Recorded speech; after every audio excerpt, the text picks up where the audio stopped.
Sega.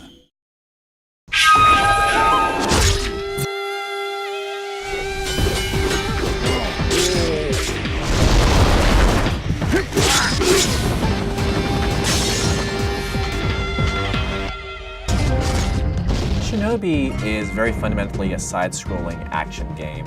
Even from the very original incarnation in the arcade, we wanted to preserve the core combat elements that made the first game so popular. So the strong melee combat system up close, and then the ranged throwing stars, or in our case throwing knives, to balance out sort of that melee combat. I think if you mention Shinobi to anyone on the street, like, have you played this game? Did you own a Genesis? Like, most would say yes. Our main goal was preserving the design and sort of key elements that make the old games great. And that's fundamentally the great and tight combat systems, the interesting locations that you go to, the very cool enemies that you come across, and also that feeling of being just a badass ninja. We want you to be cool, we want you to feel awesome when you're playing this game. So we took those pillars and brought them forth, and we left those intact.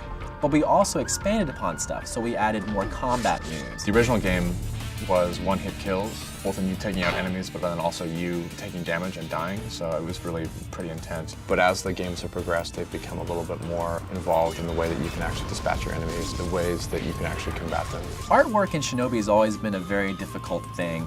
The series has sort of progressed to a very interesting art style. We wanted to keep fundamentally the 2D kind of feel of the classic Genesis games of Shinobi, but we also wanted to modernize it and give it personality for today's sort of audience. We continue that process all the way to the end, from the cinematics to the design of the characters, the storyline, because we really want to make sure that we preserve what makes Shinobi special to Sega of Japan and also the Shinobi fans, but also do our little piece to expand the storyline and introduce new characters and bosses and enemies that can really grow the franchise as a whole.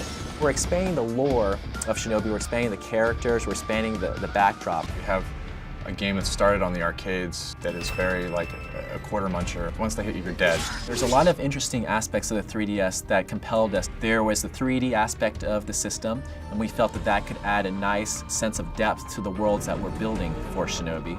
And then you have the touch controls, you have the gyroscope, and being able to add those new gameplay mechanics into the classic sort of action in Shinobi was another compelling feature. This game is Shinobi. I mean, we had a really passionate development team. We had the support of Sega of Japan the whole way through and the whole IP holders. So it is a Shinobi title. It may have been developed by a Western studio, but we took what was great about the old Shinobi titles and we made them better.